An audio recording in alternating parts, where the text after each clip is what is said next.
যুক্তরাষ্ট্র আলোচনা চায় না, যুক্তরাষ্ট্র আলোচনা চায় না, তাহলে কি চায়?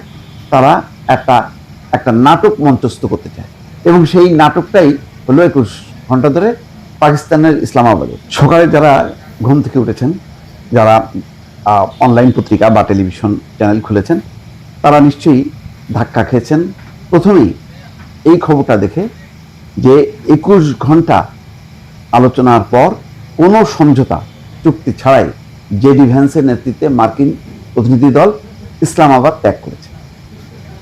তো এটা হয়তো অনেকেই ধাক্কা খেতে পারেন, কিন্তু ঘটনাক্রমে কালকে রাতে আমি একটা টেলিভিশনের টক শোতে ছিলাম। সেখানে আমি আমার প্রথমেই শুরুতেই আমাকে অ্যাঙ্কর এই পরিস্থিতির উপর মন্তব্য জানতে চেয়েছিল যে কি ভবিষ্যৎ দেখি। আমি সাথে সাথে বলেছিলাম যে আমি কোনো ভবিষ্যৎ দেখি না, কারণ এই আলোচনা সম্পূর্ণ ব্যর্থ হবে। কেন বলেছি এই কারণে যে একদম এই যুদ্ধের শুরু থেকে বা তার আগে থেকে যে সংকটগুলো চলছিল, তার নানা বাক গতিপথগুলো খুব তীক্ষ্ণভাবে লক্ষ্য করছিলাম, ঘটনা প্রবাহের উপর দৃষ্টি রাখছিলাম, কে কি বলছে মনোযোগ দিয়ে শুনছিলাম, বোঝার চেষ্টা করছিলাম এবং অতীতের অভিজ্ঞতার আলোকে আমি বুঝতে পেরেছি যে এটা আসলে একটা সম্পূর্ণ একটা নাটক। এইটা যে নাটক হবে এটা ইরানও বুঝতে পেরেছে, কিন্তু তারপরও কেন আসলো এই কারণে যে যাতে বলতে না পারে যে ইরান আলোচনা চায় না। তাহলে কি যুক্তরাষ্ট্র আলোচনা চায় না, যুক্তরাষ্ট্র আলোচনা চায় না, তাহলে কি চায়? তারা একটা নাটক মঞ্চস্থ করতে চায় এবং সেই নাটকটাই হলো 21 ঘন্টা ধরে পাকিস্তানের ইসলামাবাদে।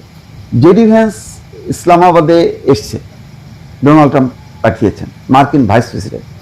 পাকিস্তানের যে নিরাপত্তাজনিত পরিবেশ, তাদের উদ্বেগ উৎকণ্ঠা, সেখানে একটা চুক্তি বা আলোচনা সমঝোতা চালানোর জন্য দিনের পর দিন তিনি সেখানে অবস্থান করবেন এবং আলোচনা করবেন, এটা আমার বিশ্বাসযোগ্য মনে হয়। তারা আসলো ওই যে দেখেন না, কোনো দেশে, বিশেষ করে বাংলাদেশ পাকিস্তানের মতন দেশগুলোতে তারা 6 ঘন্টার সফরে আসে, 10 ঘন্টার সফরে আসে, মানে দিনের বেলায় আসে, এসে কথাবার্তা বলে রাত হতে না হতে চলে যায়। তো এটা অনেকটা তেমনই হয়েছে।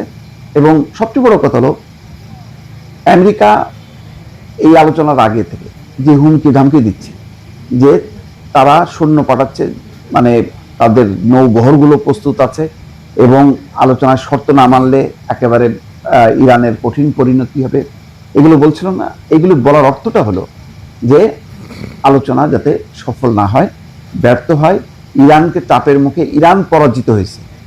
এই যুদ্ধে তো আসলে এই 40 দিনের যুদ্ধে আমেরিকা এবং ইসরায়েলের চরম পরাজয় হয়েছে, নৈতিক পরাজয় হয়েছে, সামরিক পরাজয় হয়েছে। সেই পরাজয় থেকে বের হওয়ার একটা রাস্তা ছিল এই আলোচনা।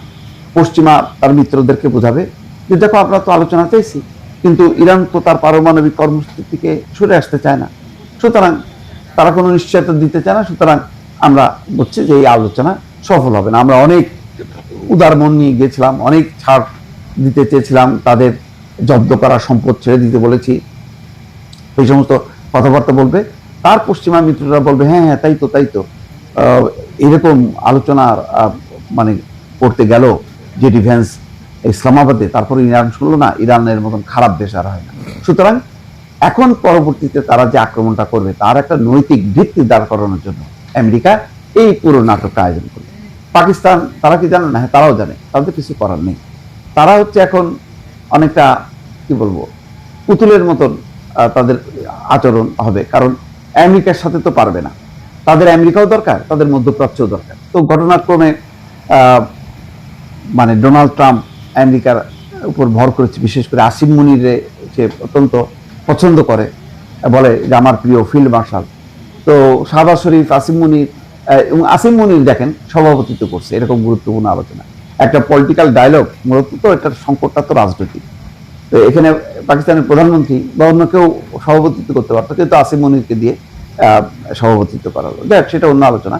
মূল বিষয়টা হলো যে এই আলোচনাটা ব্যর্থ হবে এবং পুরো দায়টা ইরানের উপর চাপায় জেডি ভ্যান্স আমেরিকায় ফিরে যাবে, এটা নির্ধারিত। কারণ এরা যে বাপের মানুষ, এরা কোনো দেশে একটা চুক্তির জন্য দিনের পর দিন থাকবে না।